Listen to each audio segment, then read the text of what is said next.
Well, I hope you enjoyed that as much as I did. It does seem to get better and better over time.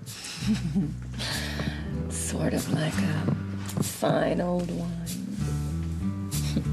Does that mean you've forgiven me my trespasses? Which one? Well, I was going to tell you that I was back in charge at Crane, but I just didn't have time before you found out from Ethan. You know, Julian, I don't believe that for 1 minute, but somehow it just doesn't make me angry. You were a conniving scoundrel when I first met you, and you still are these many odd years later. The years have been odd. Well, it's sort of like that old saw, the devil you know. Well, I could say the same thing about you. You always were a treacherous excuse for a wife lying to me from the very start. Well, you deserved every deception. Yes. And now we deserve each other, Eve and Sam's cast-offs. They thought we'd spend the rest of our lives pining for their self-righteous souls. I don't know about you, but I think I like this much better. Somehow I think that everything that's happened, everything we've gone through, well, it was supposed to. It's what brought us back here. Does that mean that you don't regret losing Sam Bennett? I thought that one never got over the first love of one's life. Will you tell me, Julian, are you harboring some dark secret from me still? Do you still love Eve? So, tell me, are you finally and truly over Eve? I could ask you the same question about Sam. Only I asked you first. Yes, I'm over Eve. Just as much as it's over between you and Sam. It's really rather a moot point, isn't it? Neither of them want anything to do with either of us ever again. Oh, Julian.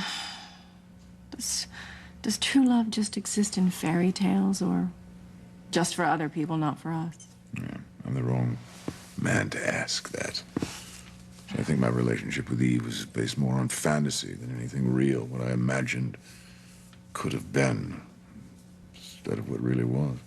I think it was the same for Sam and for me. All that longing for something we never actually had, except for when we were young and so naive. It does no good to talk about it. I'm just lucky that I've been given a second chance with you. Second? I think we're on our third or our Who's fourth. counting? Well, I feel fortunate to be with a man who loves me in spite of my faults. Oh, to hell with that. I love you because of your faults. That's what I mean. It's sort of comforting and reassuring not to have to walk around on eggshells, worried that I'm going to say or do the wrong thing any minute. Yeah, well, I'll tell you, that goes both ways, you know. I think we should celebrate our reunion with a toast. Let me get some champagne. Well, why don't we just go back to the house? What? You mean retreat to that boring old bed? Well, Julian, what do you think? The desk? How randy of you. Yes. It's just the beginning, my love.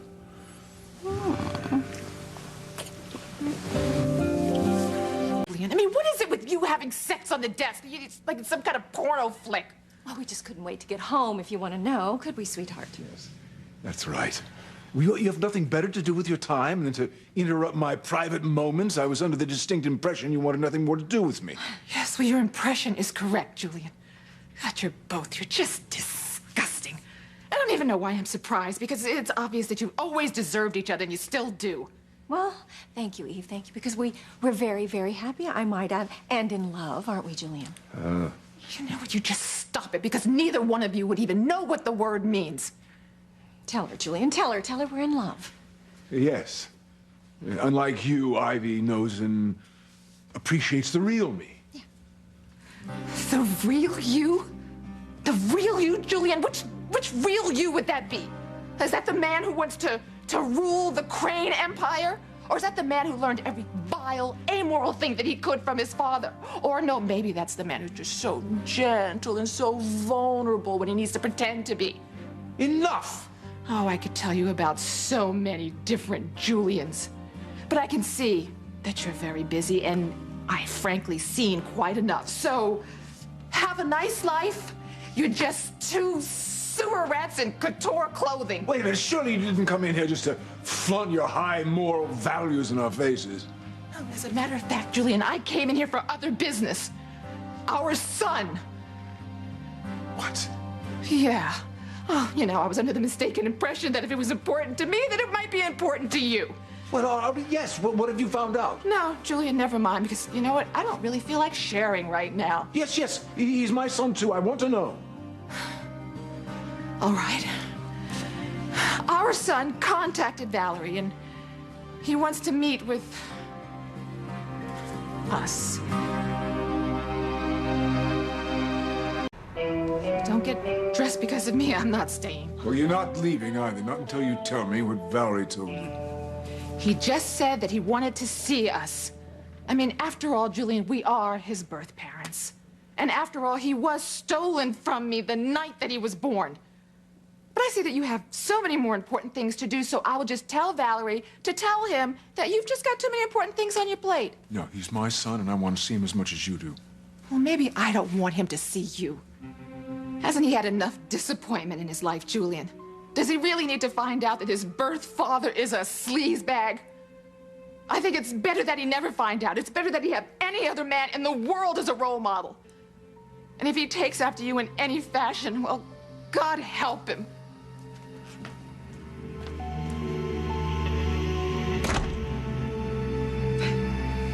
Don't worry about her, Julian. She's just jealous.